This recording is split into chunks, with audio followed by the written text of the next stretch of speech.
I think I'm going to answer before, then we can move on to the other panelists. I was quite inspired by Master Duyub also yesterday, and all the ushers, they're my students, and they came back to me later and they said, ma'am, did you know people were crying, sort of very amused. And I felt really embarrassed to admit to them that I was one of the people who was crying and bawling my eyes out. Master Duyub is truly inspirational. I agree with that. But I do not understand in the last 2 days why it is such a sin to admit to ourselves that it's okay for us to be both passionate and professional.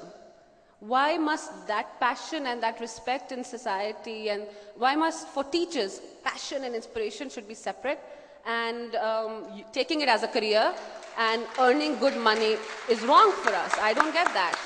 At the end of the day, quite honestly, I have been a student in Pakistan, and I think one of the worst things that has hit the Pakistani education sector are the tuition academies. And as a student,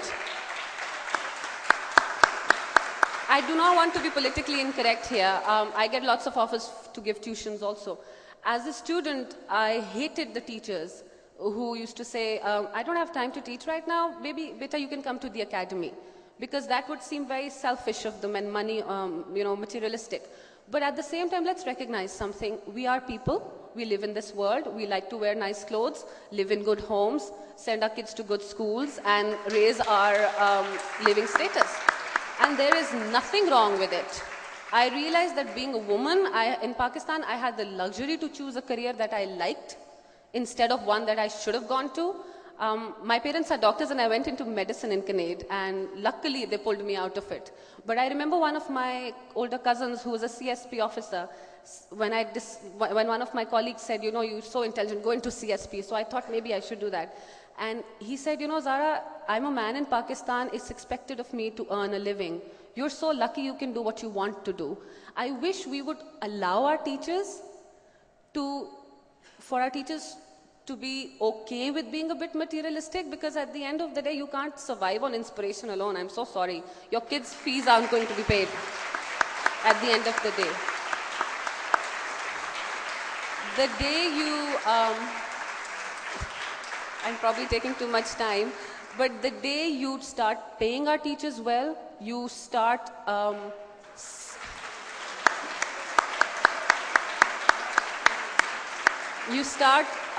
giving them as much protocol or respect as a lawyer or a media person or as a doctor or a CSP officer, half of the tuition academies are going to close instantly.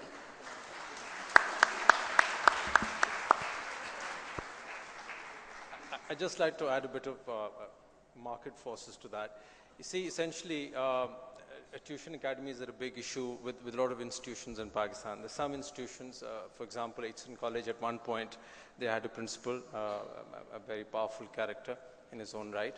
And that gentleman made sure that he would pursue teachers who were entertaining tuitions in the afternoon and the evening. And he farmed them out, he actually threw them out of the school. He would actually even pursue students, and then had a spy network all over the city trying to find out where they may surreptitiously be carrying on such activities. And it was quite like the prohibition days in America at one time. Point is this, in our society, in terms of education, parents and peers are grade driven. Hence, institutions are also very grade driven. This mad rush for grades is, you never say you've passed your O-levels, or you never say you've passed your A-levels. You said, how many A's did you catch? Oh, poor soul, you only managed 5. Too bad. So in that context, tuition centers are very strongly, they've become very strong institutions in their own right. Simply because regurgitation, going over things again, has become a necessity. The respect part obviously is there in that context. So in terms of money, they're also big money-making operations, and supplement teachers obviously income tremendously. I think I'm being signaled to stop because of time. Well, thank you. I just want to add something. I completely agree what she said. But when we talk of monetary gains, I would like to quote an example here. there was a training session for English language teachers. And there was an activity in that session. We were supposed to think of one teacher that we really remembered, and one reason why we remembered her. And the primary purpose of the activity was for us to recall and remember various aspects, personality traits.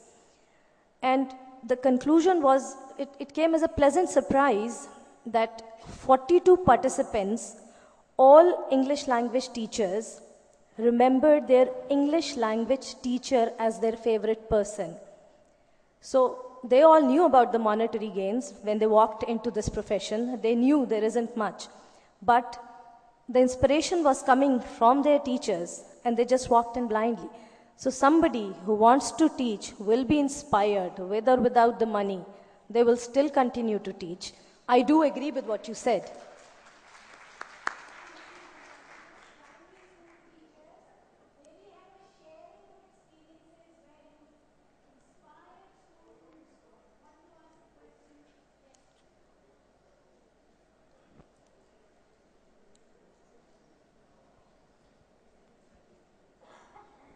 Hello.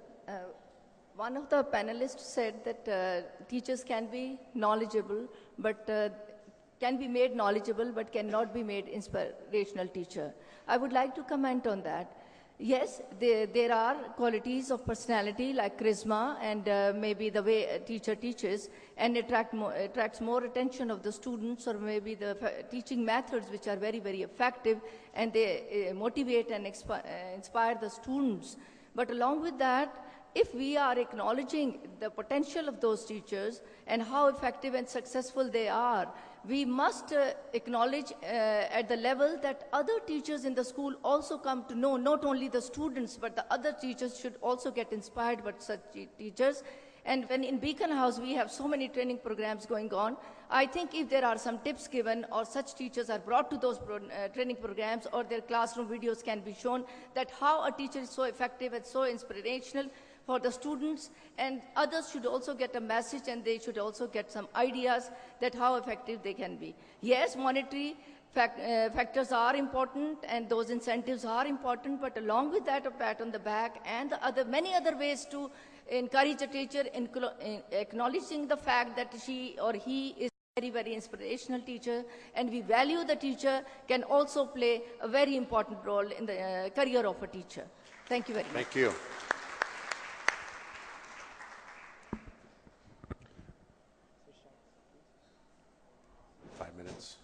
Hello. My questions, this is Faisal Thakur from the Educators Head Office. And today I have two comments and one question.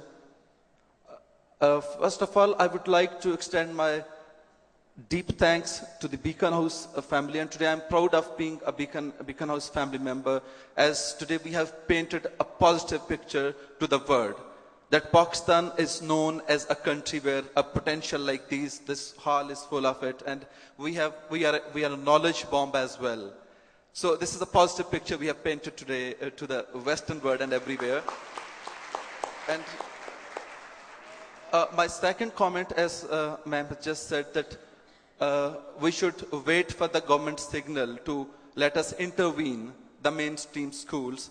I would like to share that in 2001, Beacon House has already taken this step, and Alhamdulillah, we have opened 400 plus campuses throughout the country, and we have touched the grassroots level, and we are training the teachers, and we are opening up the campuses at very minimal cost, and it's just half of the cost of Beacon House is charging in Beacon House school system, I mean to say the educators.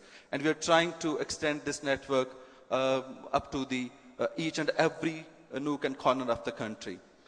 And my question is this to the panel. Ma'am, as you just said that teachers should be inspirational.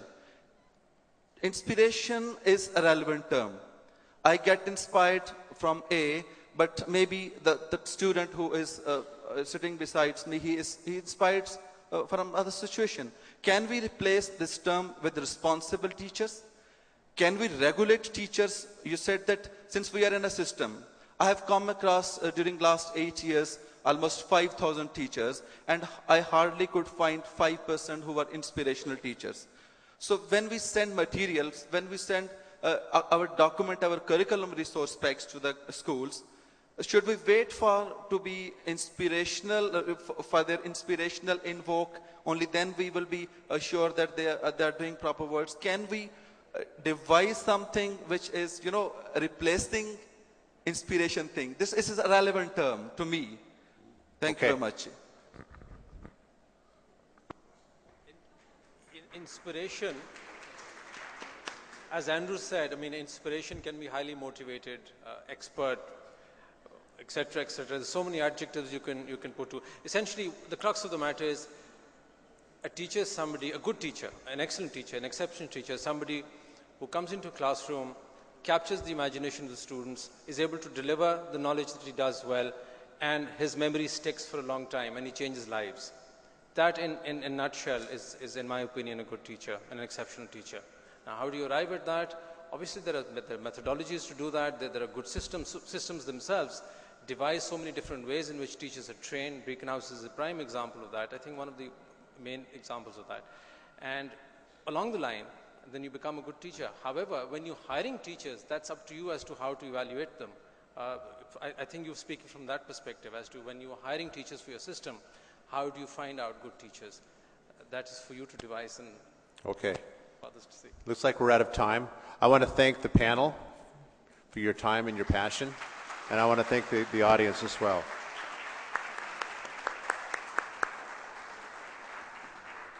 Excuse me, I just want to comment. I'm Fozia Munir, and I know that the time is over, but I don't know, I just want to say it.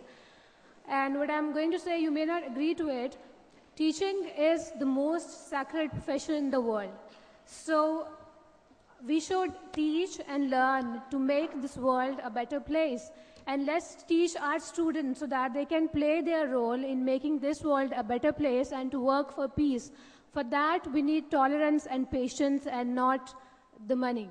So please, if we can, just a little work on teaching and learning rather than just associating it with the money, that would be much more better. Thank you so much. Ladies and gentlemen, thank you for your active participation. It's always a good sign when the time is ended, but people still have something to say.